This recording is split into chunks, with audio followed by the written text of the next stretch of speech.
Esezi Otomewo is the Vikings' 165th overall pick in the NFL 2022 NFL Draft. Let's talk about it.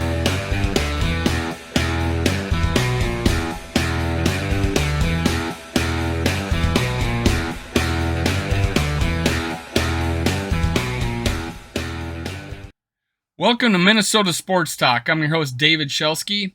You can follow me on Twitter at ScoWorld and at MN Sports Podcast.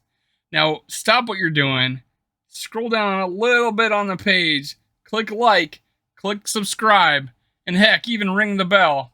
That way you can help me keep more Minnesota Sports Talk on the interwebs. Now, let's get started with the Vikings' 165th overall pick in the 2022 NFL Draft. Now, on some of these later picks, I've been reading the player bios and the strengths and weaknesses from the NFL Combine report. I'm going to continue to do that, but I have not reading them ahead of time. That way, after watching plenty of video on them, I can give my just raw reaction to what they said about them pre-draft. Now, there isn't a whole lot of fanfare to these picks in the 5th, 6th, 7th round, so I think I can't bring a whole lot of expert commentary from ESPN, CBS, NBC, all these guys out there, all these experts, quote unquote. But I can give my own reaction to what they said prior to the draft, and so let's look at it. Now it's pronounced Esezi Otomewo. Sorry. It's Esezi Otomewo. That's what it says. Initially committed to Western Michigan to play for PJ Fleck, but switched to Minnesota when Fleck was named head coach of the Gophers. I'm not going to lie. I'm going to stop here. He can recruit. His players are very loyal. Even Kirk Cousins, when he was coming to Minnesota, stopped at PJ Fleck's office to learn about his leadership strategies and what he does. Now, Fleck, the 3-star recruit from Indianapolis, Ben Davis High School, redshirted the 2017 season and was named Defensive Scout Team Player of the Year for his efforts during practice. Otomewo was the team's outstanding defensive freshman of the year in 2018, 14 tackles, 2 for loss with 1 sack in 13 games, and posted 22 tackles, 5 for loss, 2.5 sacks in 13 games as a reserve the following season. That's actually impressive if you're a reserve. He started 7 games in 2020, 15 tackles, 1 sack, then earned honorable mention All Big Ten Conference notice in 2021, 30 tackles, 4.5 for loss with 3 sacks in 13 starts. That's by Chad Reuter. His analysis was done by Lance Zierlein. They compare him to Kenyon Coleman. The draft projection had him in round 6. We got him in round 5. Now, his overview by the scouting report: a long-levered defensive end with impressive body composition, but limited playmaking production. Otomewo lack of range and his 2-gapping potential make him best suited for a 4 or 5 technique in a 3-4 front. I completely agree with it. I think that they chose him because he'd be a defensive end in a 3-4, a traditional defensive end on 3-4. He's not going to be an edge rusher.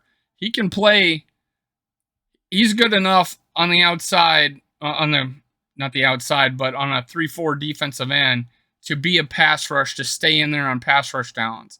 And in fact, even play the nose tackle. Now, if you see tape of him, he often played inside and was very effective at that point. So he could play the nose tackle on a passing down or play the traditional defensive end spot. He is a diligent, team-oriented defender with a focus on executing assignments, but could leave a team hungry for more playmaking capabilities. Completely agree there. He's not a splashy player, but he is very, very good at maintaining his gap and his spot on the field. He doesn't play out of the system, and he goes after the ball no matter where it is on the field. He doesn't give up on the play. You'll find him running down a play on the outside, and in fact, if the running back turns it in, he caused a few turnovers that way. There is untapped potential still lurking, but Otomewo might be too limited to become more than a rational or rotational end with run defending upside.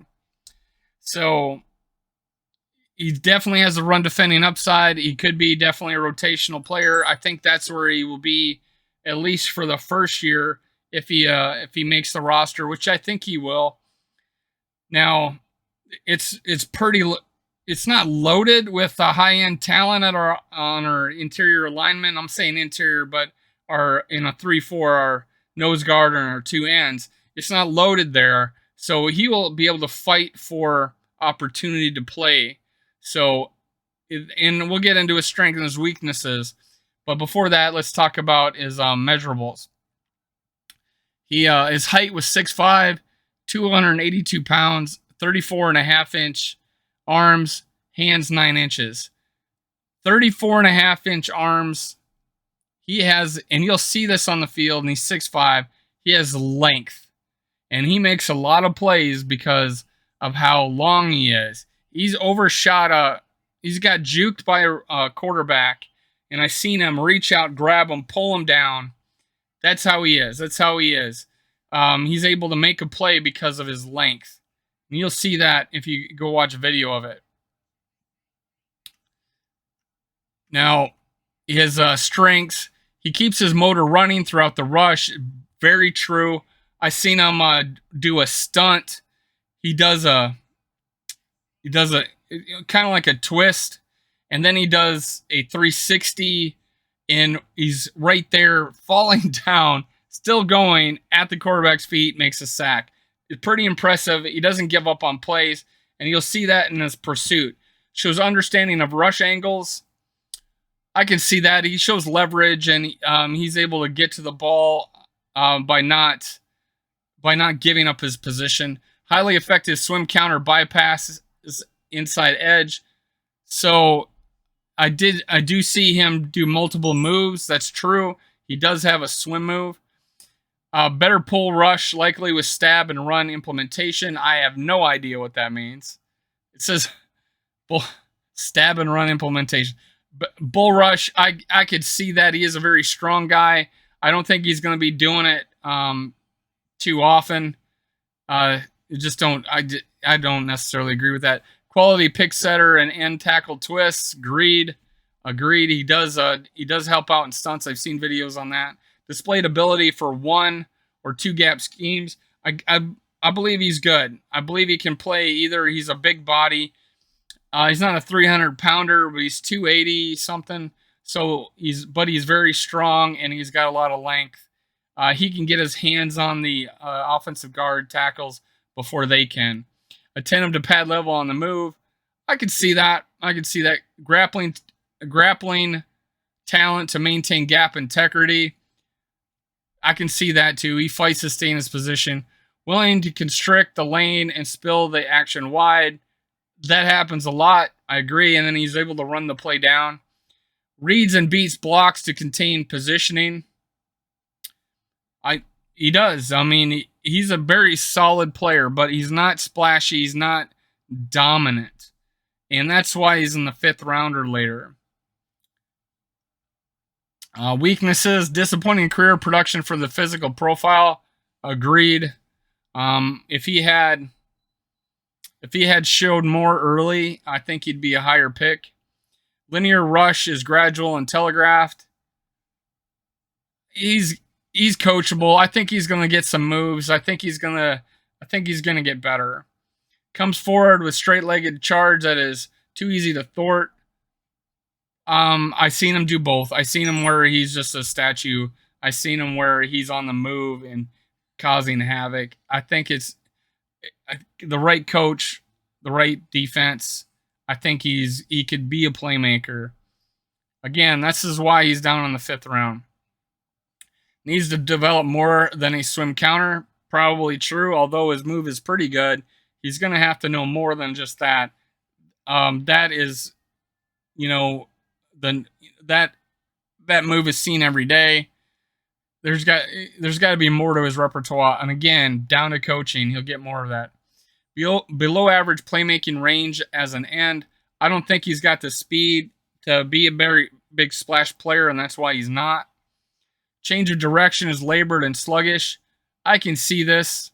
I can see it. I think he overcomes it with effort. So, again, you're not going to be able to coach more speed into the guy. He's definitely going to be a technique type of player if he does develop. Doesn't play with consistently rugged demeanor. Don't know much about that. I'm looking at highlight tapes, so obviously everything looks good. Struggles coming to balance, leading to missed tackles. Again, I'm watching highlight tapes. Don't see a lot of that. I see on the plays I do make, he's just a snare. His arms are long. His hands aren't overly big, but he's strong and he's able to bring people down. Now that's my recap. It's not the sexiest recap of a player, but we are getting to the 5th round. I do think it was a solid pick this late.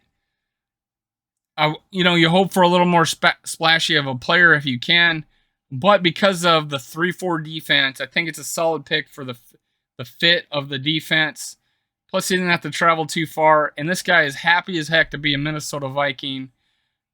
It's great to see another Minnesota Viking become a Minnesota Gopher become a Viking.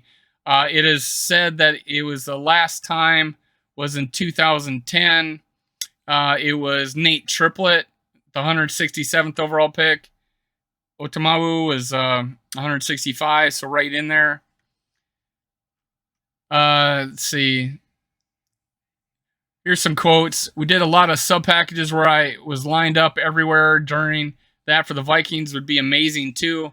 Wherever they need me is where I'll be. When they were scouting him, he did a really good job of letting scouts know they want some length and they want some power and still be able to do some pass rush things. So that's a college scouting report, the Vikings assistant director.